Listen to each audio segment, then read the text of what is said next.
Este capítulo tiene la conclusión de ayer. Todo inició porque Jonatán provocó la guarnición filistea que estaba dentro de Israel.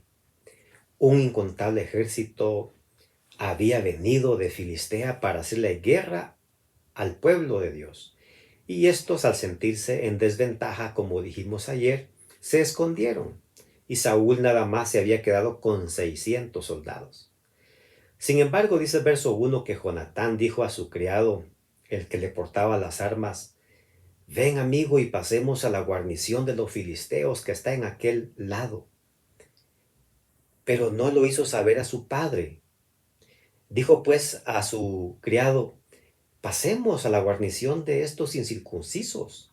Quizás haga algo por nosotros, pues no es difícil para Dios dar victoria, sea con muchos o con pocos. Qué fe de este valeroso joven. Él puso una señal: si nos dicen esperad hasta que lleguemos a vosotros, entonces nos quedaremos en nuestro lugar y nos subiremos a donde ellos están. Pero si nos dicen suban hacia nosotros, entonces subiremos, porque Jehová los habrá entregado en nuestras manos y esto servirá de señal. Dice los versos 9 y 10.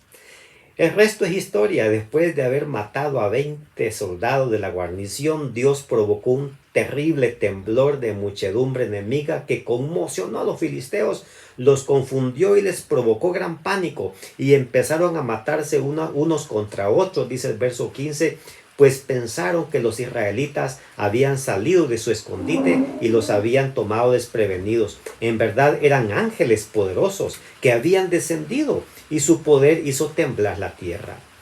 Al final Israel no tuvo que hacer nada, pero la confianza en Dios por parte de este chico, Jonatán y su escudero, hizo que los cielos participaran en la destrucción enemiga.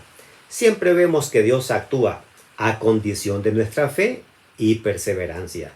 Somos incapaces de hacer una gran obra, pero si la iniciamos, Dios la terminará de forma milagrosa.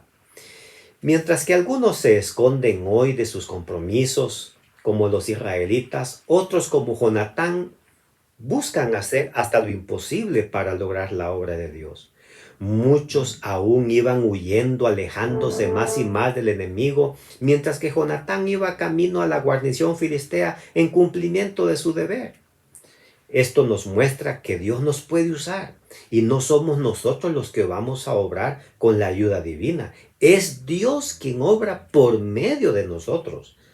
Dios solo ve, Dios solamente se ve limitado por nuestra incredulidad, por nuestra falta de disponibilidad, por nuestra falta de compromiso, con nuestra indiferencia. Así es como Dios finalmente no puede obrar. Pero donde se levante un Jonatán, la causa de Dios avanzará.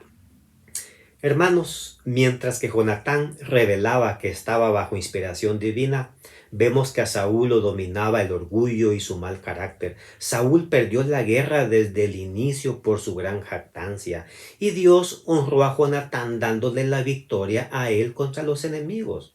Por su parte, Saúl ordenó traer el arca, aun cuando se sabía que con ella no se había ganado la guerra anterior. En cambio, su hijo iba en busca del enemigo con el Dios del arca. Saúl ordenó un ayuno cuando la victoria ya se había ganado por Jonatán. Y entonces acompañó ese ayuno con una maldición so pena de muerte a quien no ayunara. Saúl se interesaba por formas religiosas y a cambio esperaba recibir honores, respeto y obediencia que nunca mereció. El cargo en verdad reveló quién era Saúl y también reveló el gran valor de Jonatán, lo cual nos enseña que podemos ser diferentes e incluso podemos ser distintos a nuestros padres si es que a veces pensamos que lo que somos es debido a nuestro papá o a nuestra mamá. Vemos que Jonatán cambió la historia de su padre. Por fin el pueblo israelita ahora podía entender las palabras de Samuel al momento de advertirles que pedir un rey no era buena idea, Por tanto, mis amigos, no exijamos nunca a Dios. Pidámosle porque sí nos ordena que le pidamos, nos permite que lo hagamos, pero siempre pidámosle según su voluntad. Terminemos siempre la oración diciendo, Señor, esto lo pido, pero yo quiero que se cumpla tu voluntad en mi vida, porque la voluntad de Dios siempre será lo mejor para nosotros. Que Dios te bendiga.